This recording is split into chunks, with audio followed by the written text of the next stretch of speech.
Hi, welcome to another edition of WCM's Outdoor Hospitality Update.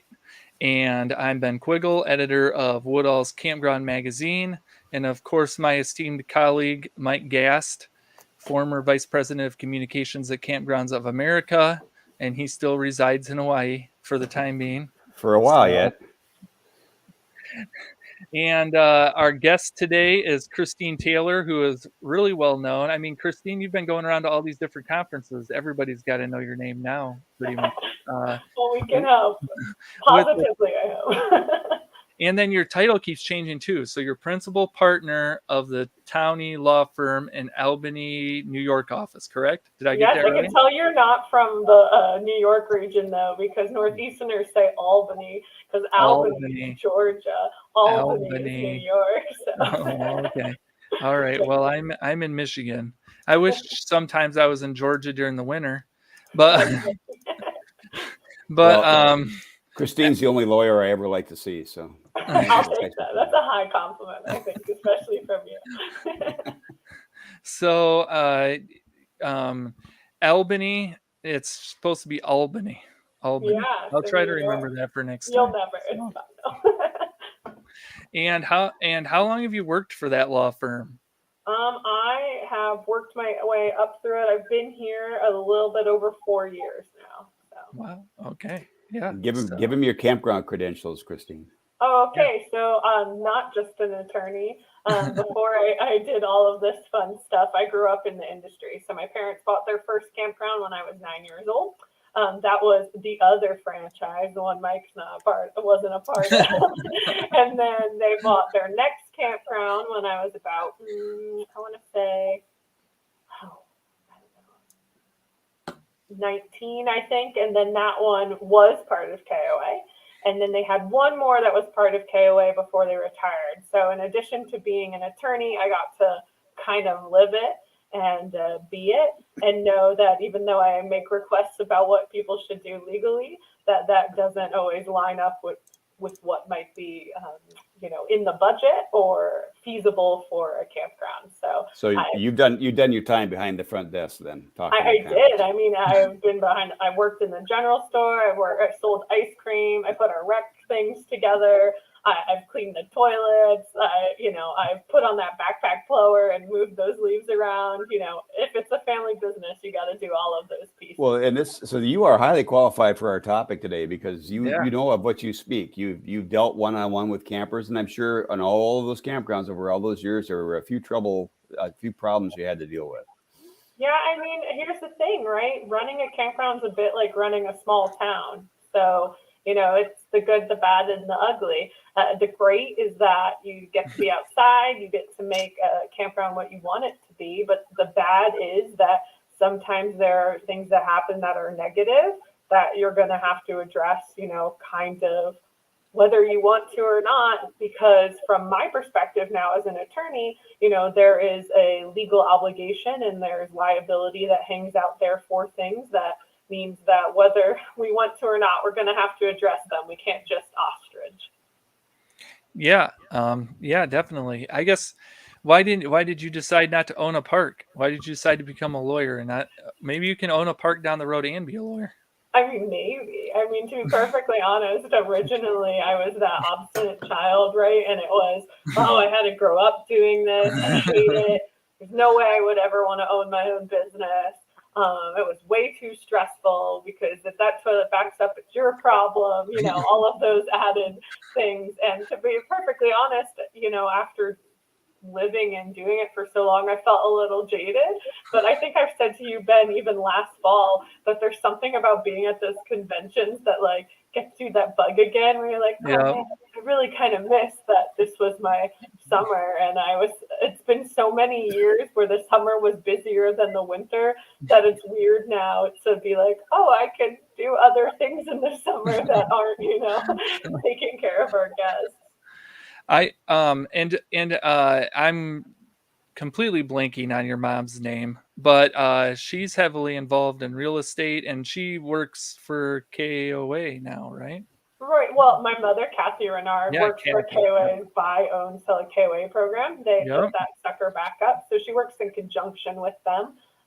to try to help people either, buy a KOA that's up or sell a KOA that they have, or if it's kind of a territory where you could be a KOA, help with that. So we bought full into the yellow family about 20 years ago, and we've kind of been there ever since.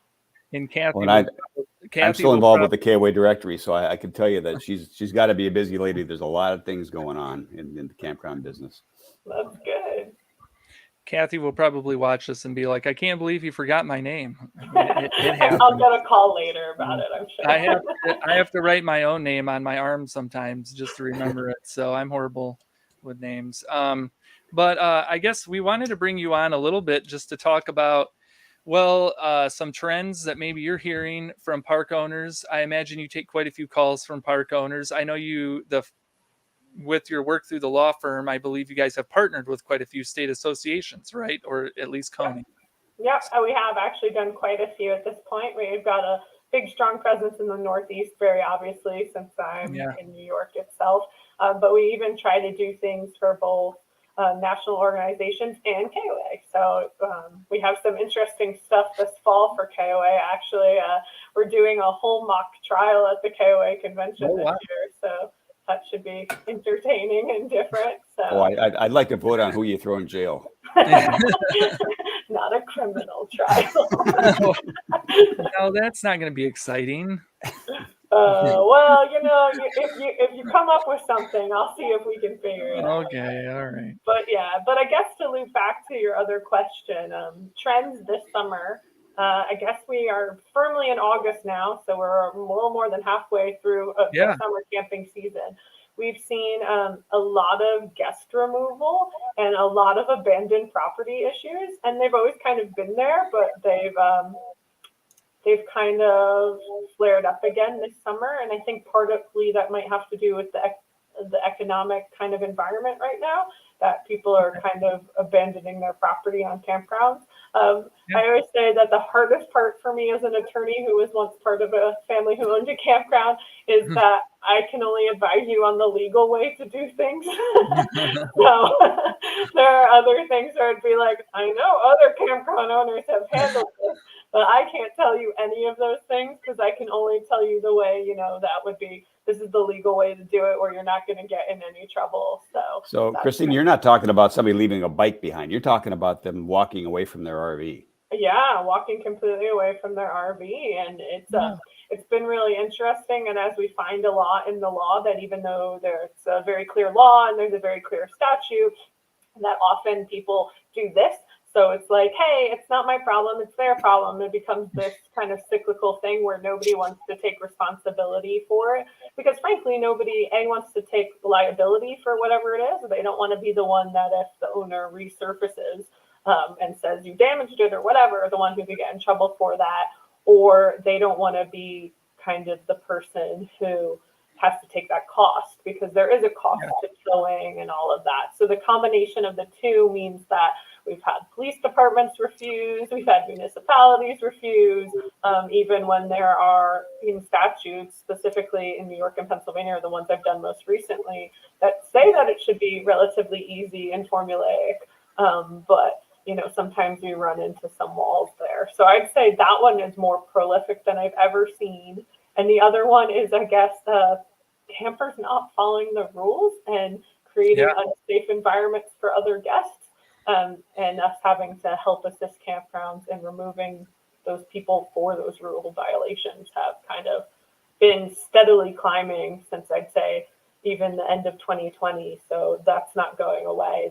Perhaps it's a change in clientele or a change in the environment. I don't know, but there's definitely been some of those things that I think we took for granted about 10 years ago, the kind of obligations that being a camper at a campground, puts on you, that you just kind of know those general etiquette things. I think perhaps these people aren't necessarily familiar perhaps with those different kind of things, not cutting through people's campsites, not trying to wash all sorts of strange things in laundry sinks, all sorts of stuff that might seem common knowledge to people who camp a lot like Ben, but perhaps are not common knowledge to these newer campers. So maybe there needs to be some more education of our guests, but it has led to some increasing problems for campground owners. So Christine, on the abandoned property, when an owner suspects that they may have that situation, there's nobody around it, it's been there for a week, they're having a hard time getting a hold of the owner.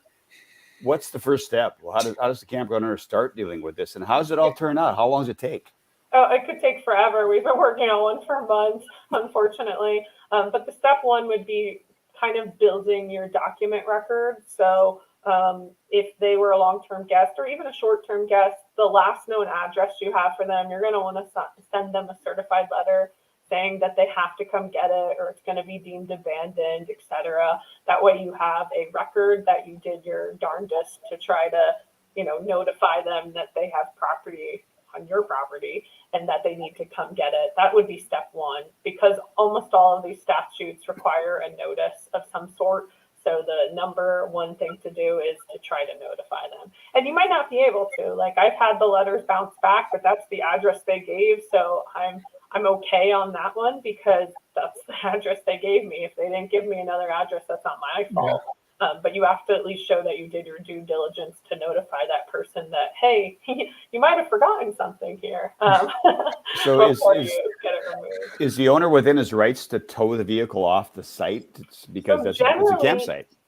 So you can tow it off the site. That I have no problem with. So I tell people that all the time. If you have storage on your property and you can safely remove the camper such that you won't damage it, move it off site so you can start re-renting that site. But don't move it off your premises. That's where you might get into trouble. And I say that if you're going to remove it from your site, please take a lot of pictures of it. So if someone tried to claim you damaged it, you could be like, no, that dent was there before I ever touched it. So I want to make sure that you're protecting yourself in that way. But to get someone to come tow it from your property usually means that you have to implicate one of these statutes such that either the tower feels comfortable taking it, or the police authorized the tow, or the municipality authorized the tow because they deemed that vehicle abandoned. Now, some people ask me, oh, it's really old and kind of gross and there's no value to it. There are provisions that if it's under X value and it's over X years old, that you might be able to hook up with kind of a dismantler or a scrapper who might take it from you. Because they could fill out the little DMV form and do that. But again, we've run into a lot of people being like, I don't want to touch it, because I think people can tell there's a bit of a litigious environment going on right now. So they don't want to take on that responsibility. Is it getting easier to remove people? I know a lot of states have been doing work on these laws, like you mentioned earlier. So is it getting easier to some degree, or is it just... So the problem with it is that a lot of these state associations have done a great job at making sure we have statutes that we can reference that are correct. But the problem that I tell people all the time is that law doesn't always feel like justice, because because there's a law, we're still all people. So you have to get people to enforce it. So you have to educate whoever's going to be responsible for enforcing that they have to do it, whether that's your law enforcement or your municipality or the local judge. I have to let them know that this law exists, and preferably I should try to educate them with, maybe a police fundraiser before I need them, because that's usually when it gets bogged down, is because I can be like, there's a statute, and they can be like, I don't understand it, and then we get stuck in this loop. So in a couple areas, we've had to kind of bypass the lower people and go to county attorneys or state officials, et cetera, to try to get someone to move the lower pieces down to be like, hey, can you tell them the correct interpretation of this? So yes, we have laws to rely on that tell us what to do, but the problem is actually getting these different enforcement bodies to do their piece of the puzzle. So it's one thing to have it towed away. Is the owner within their rights to take possession of it and try to sell it if it's got any value at all? Yeah. So depending on the laws, so like in New York, we have the lien law, which if they owed me money, then I could sell it and go through the auction process, etc. The only reason I think a lot of campground owners shy away from that is there's a lot of work and a lot of notice provisions and things like that. It's almost like the best thing I can equate it to is like doing a house foreclosure. So like someone would have to notify anybody who might possibly have a lien on the item. And you would have to post all your public notices, and it would have to usually be kind of a public auction and things like that, such that that original owner would get perhaps notice, or any other lien holder would get notice, so that they could make sure that they were paid out of those proceeds, or that they had a right to redeem it if it's the owner, etc. So I know a lot of people are like, I'm not touching that because, you know, it's not worth kind of the expense of time and some money for those notices, based on the value they could actually get back from that unit. So is there anything an owner can do in their registration process or as campers are coming in that would help on the back end if something goes wrong? I mean, part of it is that I think knowing your clientele is step number one. So I know a lot of people have been looking into background checks and all sorts of things. I'm not saying you have to do that, but you know, it's pretty unlikely that a brand new camper is going to be abandoned. I know we've seen in the industry for a long time people putting bans on units that are more than 10 or 15 years old, and it feels kind of weird, and people have gone back and forth about that, and they talked about, oh, if it looks nice, maybe it'll be okay. But I think the older the unit, and frankly, the crappier it is, the more likely it is to be abandoned, because that person doesn't have a valuable asset anymore. It becomes more of a headache for you. Versus if you roll into my campground with a 2020 RV, I think the chances of you abandoning that are pretty unlikely, because you likely still have an investment where that thing is still worth something. So, you know, I think kind of figure out who your clientele is up front. I think if you're having people sign agreements, that you make it clear that if they leave it, it's going to be abandoned pursuant to the law. I mean, that helps with your notice thing. If they signed off up front that they understood, you know, that it could, if they leave it, it's going to be deemed abandoned eventually. Whatever you can do to kind of paper it up. I mean, I say the things you want to support, you need to put in a document. That's really the best way to kind of do it. Have you ever had one that was stolen to begin with? I haven't yet. Fingers crossed. As part of some of these removal procedures, the police come out and they run the VIN number to make sure it's not stolen. So I haven't had one, don't jinx me, Mike, come up as stolen yet. But to be honest, part of me wonders if that might actually be easier, because maybe they just take it as, you know, evidence or something and then get rid of it, because we shouldn't have had it in the first place. But no, I haven't had that come up yet. So should park owners hope that the unit is stolen then? I am not saying that. But if you find one or this, please let me know how that plays out, because I'm very interested in what that might end up like. I think I'd just drive it down to my competitor. Fair. You're mistaken about which campground you were staying at. You must have gotten off course. Yeah. So that's the way my brain works. Yeah. So we also have been hearing a lot about inherent risk. And have you heard anything about any of these laws being tested, these inherent risk laws yet being tested at all? I haven't yet, to be honest. I mean, Okay. some of it's going to be pretty interesting generally. Yeah.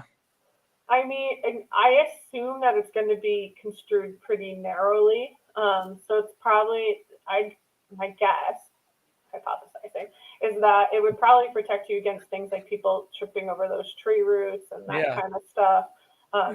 But likely wouldn't protect you from an injury on an inflatable slide or your zip lining course or whatever. I think we're going to have a hard time extending it to the kind of recreational things that we have on our park. I think that I imagine they'll be pretty limited to like camping narrowly and not the partaking in all these other activities, because, you know. Well, I've seen it before where there's been a windstorm goes through and the tree branches fall down and hopefully just damages the rig. But I've seen lawsuits filed over that before, where the claim was that the campground didn't maintain the tree limbs. Yeah, so there's a lot of that actually, and you could be liable for that. So there's a line there. So if that tree is perfectly healthy and there's nothing wrong with it, and you weren't aware that there might be something wrong with it and a tree branch falls, you've got a pretty good defense. But conversely, if that tree's had stuff growing on it, or looks like it, or got hit by lightning once before, or somebody told you there was a dangling branch you should have trimmed off, and you chose to do nothing about that tree, then yeah, you're probably going to have some liability for that because you had knowledge of it and you chose to do nothing, which makes you kind of negligent in that case. So that's kind of the line on those things, but that's generally a line for a lot of injury things, right? Like if you created a situation where there was a problem, or you knew there was a problem that you did not rectify, then you're going to be liable for it. Yeah, I mean, we've seen a lot of tree limbs. Is that something where park owners maybe want to go around and check the trees every year? Maybe that's part of their annual maintenance, right? Well, I would say that it absolutely is, and I'd say your insurance, that's going to be the first thing they ask too. Are they going to cover you in those claims if they know that you've not been paying attention to your dead trees? I think that's the first thing they're going to try to exclude coverage for. Then you let that tree totally die and lean on someone's camper and do nothing. I am not covering you. Your insurance isn't going to cover that because you should have rectified that before it was an issue. Ben is scared of heights, so he doesn't climb trees a lot. So so somebody else is going to have to do that. So there's some infrastructure things too that come up with electrical systems, with water systems that damage rigs. The hot skin issue where something wasn't supposedly wired right and it electrified the exterior of the rig, and people get a pretty good jolt and hopefully not a fatal jolt when they touch their rig. Is that stuff that is all on the liability side for the owner? Yeah, I mean, generally it is. I mean, this is partially why you have insurance. So plug for people in insurance carriers, I guess.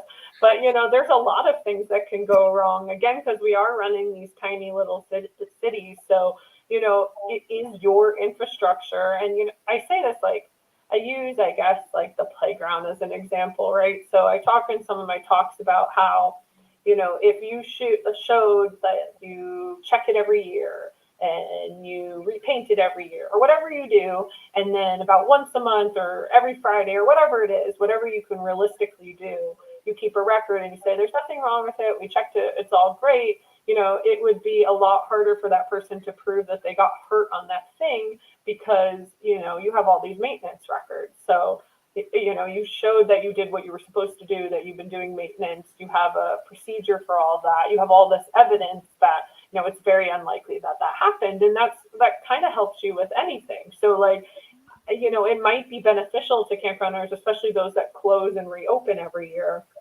to have kind of an opening checklist and the closing checklist where they run through and look at all of their things to make sure there isn't some defect or something that could cause injury. And if there was, they can note the repair, etc., and show that everything was okay and make a practice of it.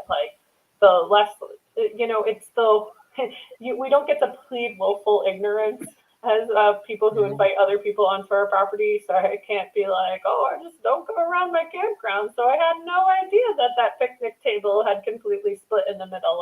I don't get to think that out of sight, out of mind is a thing. I actually have to, because I'm inviting all these people onto my property. I take on some of that responsibility for their safety, I guess is a way to describe it. So I have to make sure that at least these things that I could have active knowledge of, that I am fixing and making sure are better. So does your firm get involved when there is an ejection from the campground? And other lawsuits filed sometimes on those things? Yeah, so what happens a lot is that someone says that they are trying to remove somebody, and if the person doesn't want to leave, which always surprises me, if it's very obvious the campground doesn't want you, I don't know why you want to stay. But then they try to fight it and say that they're a tenant or a resident or things like that, and they don't want to, and they should have to be evicted, and they don't have grounds to evict them because whatever, they don't meet whatever requirements. So sometimes we do have to get involved on that side and prove to whatever court that we're in that that's not the case, that this is merely recreational and they have another residence, so we shouldn't be subject to landlord-tenant stuff, and they only had a license to use the property, and licenses are revocable at any time, and that's kind of the way that we would work through that with people to get them removed. But it does somewhat surprise me that if I tell you, hey, Ben, we don't want you anymore, that your response is, I'm going to fight you to stay here. But, Well, some of these places are, and I've been a few campgrounds that have long-term residents that, they put the decks down. There's a shed in the back beside their RV. They've got another roof over the top of the site. There's been some definite, improvements. I don't know if I call them improvements, but there's been some ownership stake, I guess, in that site.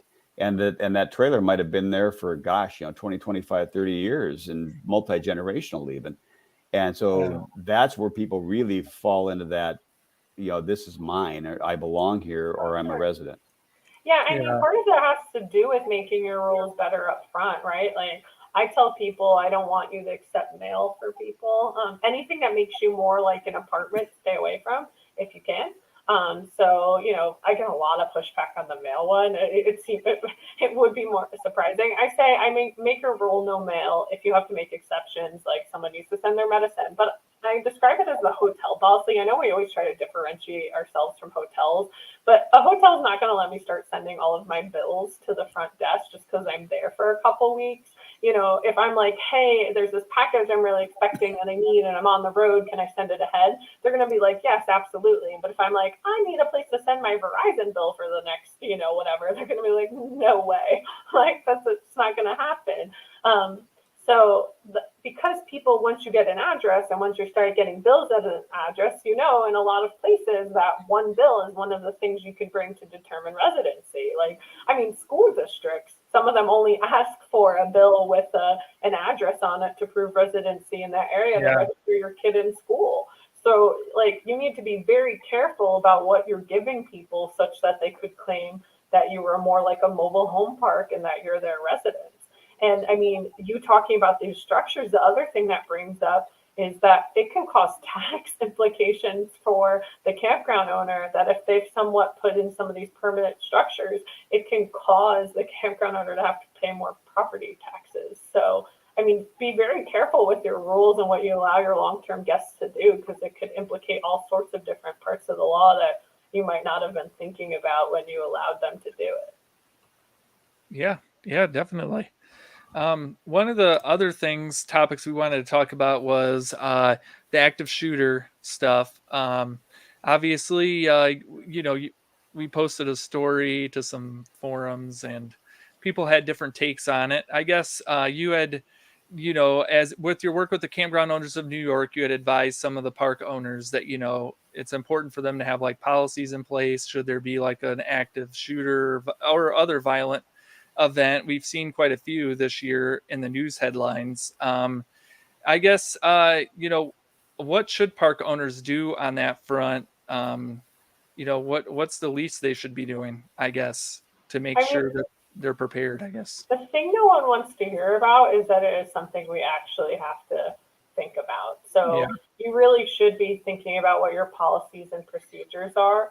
And the reason I say all of this, and I've read really great articles from insurance companies and different organizations, and a lot of them have example policies too. We have one, that's what we helped Tony with.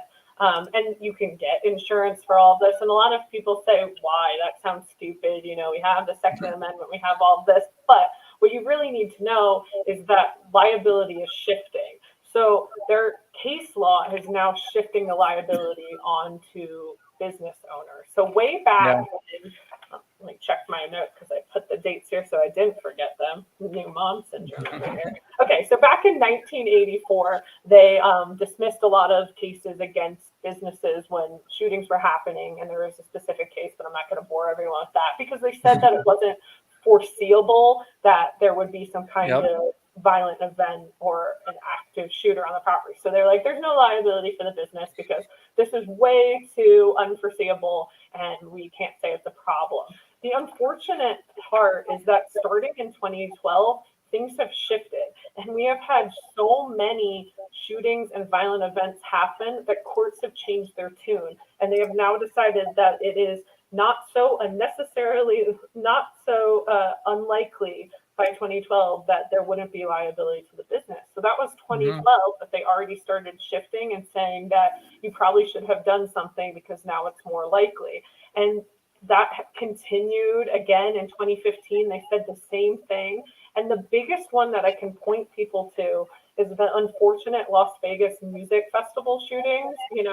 When that happened in 2017, there were, hold on, let me look at this number because this is crazy. The MGM received pre-litigation hold letters from at least 63 attorneys on behalf of 2,462 individuals.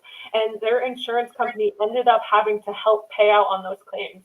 They settled for millions of dollars because the foreseeability was so much higher. And the lawsuit questioned, among things, how the gunman was able to spend several days amassing these weapons and why the hotel and the police did not act more quickly to stop the gunman. And the thing is, if you don't have a policy for prohibiting these things or what you would do in the event that you found them or the event that a shooting was happening or you got word of a threat and you chose to do nothing, then you actually, at this point, the way case law is switching, have opened yourself up to liability. So the number one thing you need to do is actually sit and have a frank conversation with your staff and figure out what your policy would be. Just like if you're in Tornado Alley and you have to have a tornado evacuation plan, because if you didn't, and I didn't have a tornado shelter for you in that area, I'm going to be liable for, you not having some place to escape to.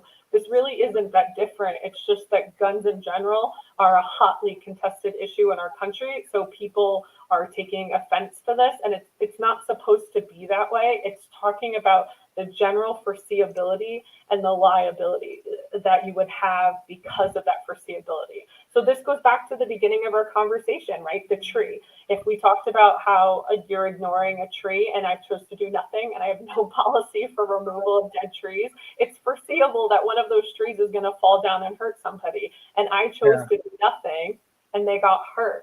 So it's not a unique thing to active shooter or violent policies.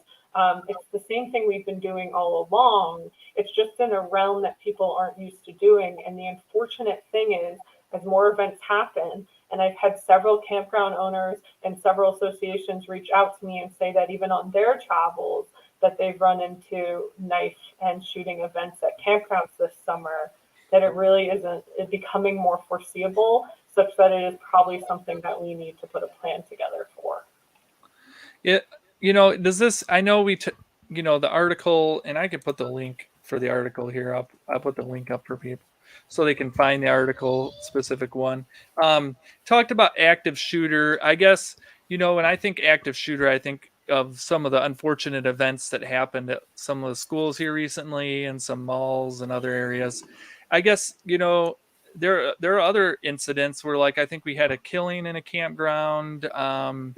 A girl went missing in a campground not too long ago. There's been other shootings at campgrounds.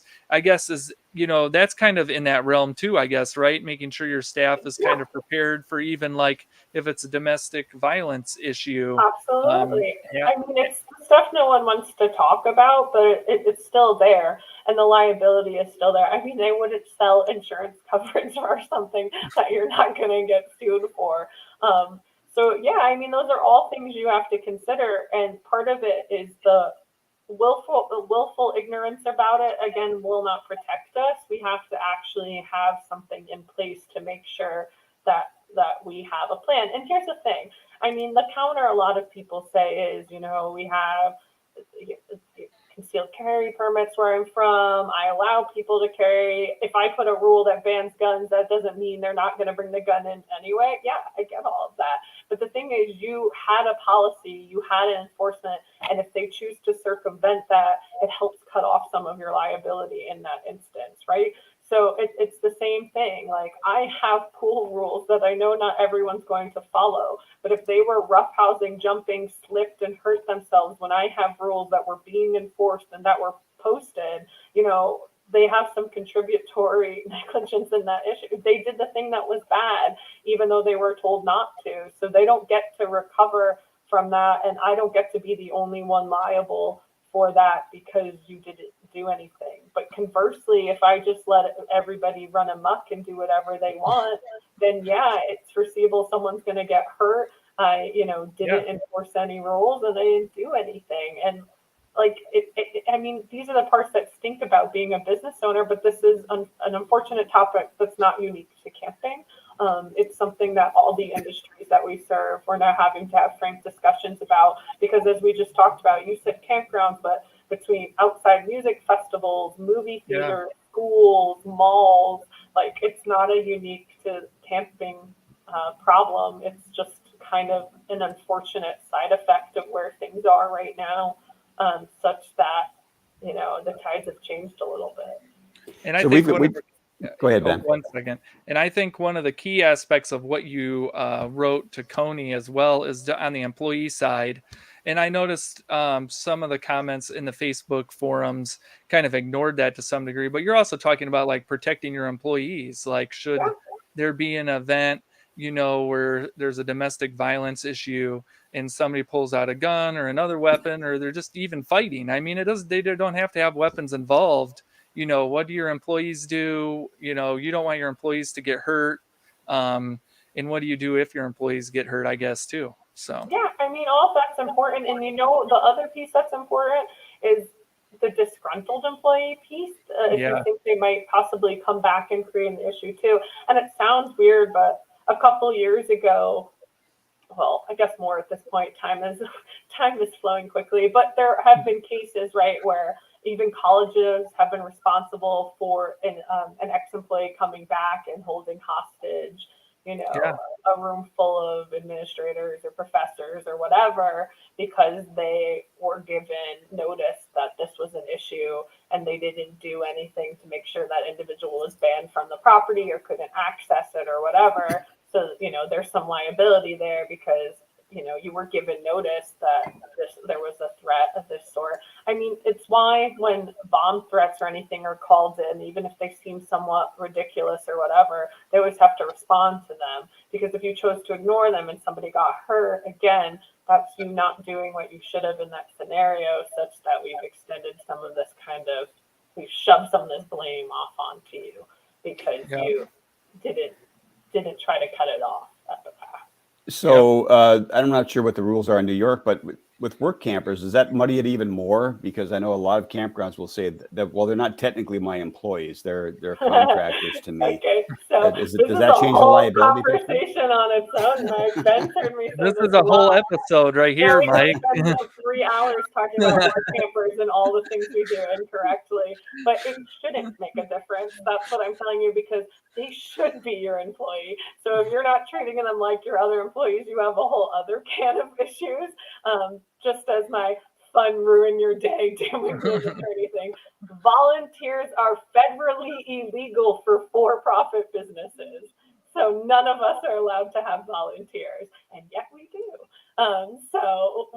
To redo your question, your employee policy should cover all your iterations of employees, because hypothetically they should all be the same legally. Now, it certainly seems like we're seeing a lot more lawsuits being filed. Is part of that because we're seeing this consolidation a little bit in the camping business? We're seeing single park owners become owners of 2, 3, 4, 5 parks, or we're seeing corporations get involved with the ownership aspect. Are the pockets just deeper, and that's also more attractive? Yeah, there's a couple things at play here. I think one, you're right, you've identified. People they always thought campgrounds had big pockets of liquidity as compared to smaller things. You saw it come up in dog bite incidents, which instead of suing just the person who owned the dog, they'd loop a campground into, right? Because they always try to loop in who they assume has the bigger pockets. So now that some bigger players have come into our industry, they obviously want to keep going after them because they think they have money. Another thing is it's the economy, and it's kind of the employee environment has led to a bit of a difference in what lawsuits are coming up. There's a lot more employment lawsuits out there than ever before. And part of that just has to do with, I think we have a more informed workforce than we ever had before. So I've had quite a few campgrounds actually acknowledge for me that they've gotten in trouble with their state Department of Labor because of their misclassification of employees as volunteers, or not all of these other things that generally hadn't had issues. But there is this unfortunate thing called the internet that allows people to share information. So there becomes these forums and things where disgruntled employees are sharing employment law to really stick it to their ex-employer. So they now know the appropriate things to file complaints about that they might not have been aware of before. I mean, like I said, the whole volunteer thing, I joked we had volunteers. And, you know, if one of those decided they didn't like us, they could have turned around and turned us into the Department of Labor, right? And we would have been in trouble. But most of the time people don't know that. I didn't know that till I went to law school. It wasn't something I looked at. I volunteered for a bunch of things that I probably shouldn't have either. But I think that's it, is I think knowledge is so readily accessible, and that people are now sharing things. Oh, this worked for me, or I really stuck it to my employer for this and got up, you know, and I think that that's kind of brought forth some of this litigation. I think it was either last year or the year before I predicted that we would have more employment lawsuits. And then unfortunately we did, because that's kind of happened. It's really an employee market right now, not an employer market. And I think that that's kind of led some of that charge as well. You know, another phenomenon that's really come to light or it's become more prevalent in the last couple of years is call them the rolling homeless, the people that have an RV that they're living in. That's their last stop before hitting the streets as true homeless. How's the campground protect themselves from folks like that might come in with a barely mobile RV and set up and then not pay their rent, not pay, you know, not it could be a walk away, I suppose. But how do you protect yourself on the front end when somebody is obviously living in that rig by necessity? I mean, honestly, perhaps to some degree you don't let them in, or you make sure that whatever paperwork you get from them expressly states that they have to have a residence that's not your property, and make them list an address. And then if they try to say that they don't have that address, then you're like, well, you did, and you signed that it was and everything else, so go live at that address. You know, protect yourself with your paperwork. And again, I guess this is where we talk about vetting clientele. I mean, at the very core of it, as long as you're not removing somebody for a discriminatory reason, you know, based on the state you're in, that could be all sorts of protected classes, but everyone gets the general vibe of them. You're still allowed to refuse people from your business. Like, I can't keep Ben out because he's a guy, but I can keep Ben out because I just don't want him there. Like, not nice. Or because he's got 10 kids, maybe that's overuse of the pool. I could not keep him out for that, because the familial status is one of those protected things generally. But yeah, I mean, you know, I hope that because of all of the growth that people have had over the last few years, that we can be more picky with the clientele and, you know, kind of raise our rates to encompass some of these headaches and problems. You know, if we're not so desperate for people to come to our property, maybe now we can do some things to protect ourselves, because, you know, we don't have to take every money that comes in the door. We can be a little more selective. Yeah, definitely. I guess we're getting close to wrapping up. I promise we won't take up any more of your time. I know you're not very busy, Christine. So you know, you just kind of lounge around the office. So just on the ADA stuff real quick, I did want to ask, have you, I know before COVID that seemed to be like a huge deal, maybe, you know, and I know that it kind of continued through COVID, but it kind of took a back seat to some degree, not as much press at least. Is that still a huge issue for the industry? Do you still see lawsuits and stuff, or is that kind of quieted down?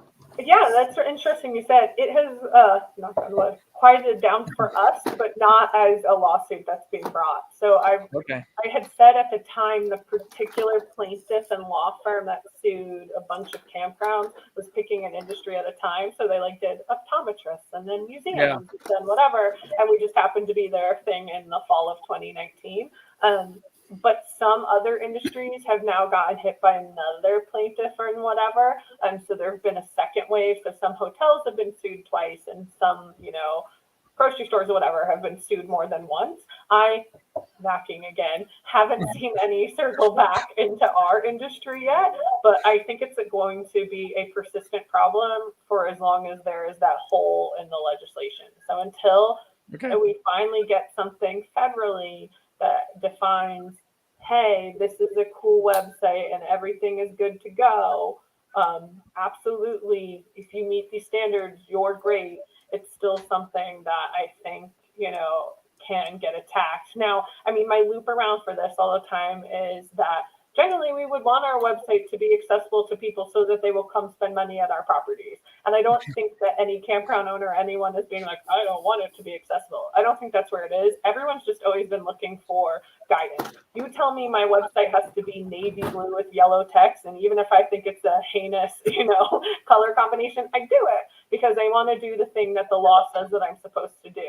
But until there's some kind of standards that I'm supposed to hit, we're all kind of guessing. So that's why you've suddenly seen 100 of those widgets show up, that look like the little thing. I mean, the horrible news on that one is that people have gotten sued with that widget anyway. So it didn't keep the lawsuit from happening to have that widget.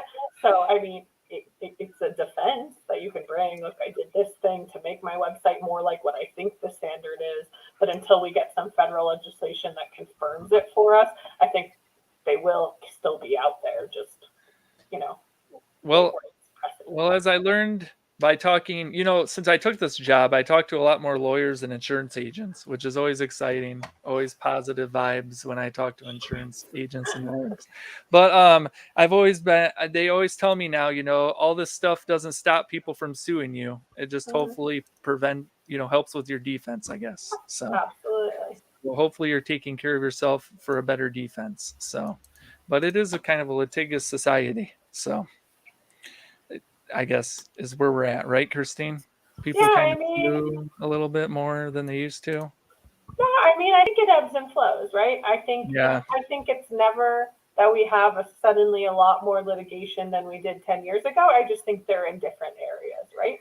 So, I mean, we're complaining about the ADA website lawsuits, but there was a while ago where they had what they called ADA drive-by lawsuits, which is where the people used to drive by establishments, see they didn't have a ramp, and sue on that. So I think as technology changes, there are more things that, come up. And I mean, the one that, I guess, last thing, not to totally throw us off, but a lot of people have been traveling with like Ring doorbells on their campers and stuff like that.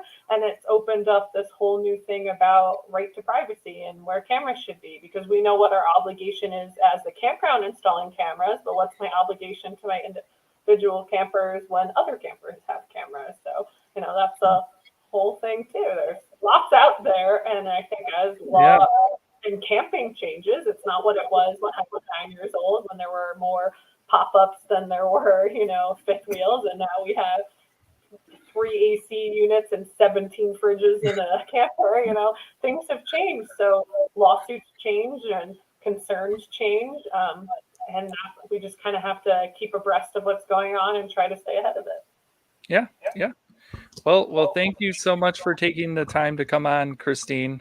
I always learn a lot when you're on, and I look forward to seeing you this fall. I imagine you'll be at a lot of conferences talking. Sure will. So yeah, it was good to see you again, Christine. Again, I've been around you in and out for 20 years, so it's been fun to watch you grow into what you are now. And hi to your mom. Hey Ben, what's your mom's name again? Kathy. Kathy. I am sorry, Kathy. Your name's not very memorable. I don't know. I can't remember Kathy. So it's Kathy with a C too. So do I get kudos for that? So see, I didn't put a K in front of it. So I got that going for me. But thanks everyone for watching today. Next week, our guest is going to be Jane Cohen and her brother. And I cannot remember her brother's name. So Jane and her brother are going to be on next week, and it should be a great discussion with them. Hopefully everyone has a great rest of the week. And thanks again, Christine, for coming on this week. So Thanks. Bye, everybody. Bye, everyone.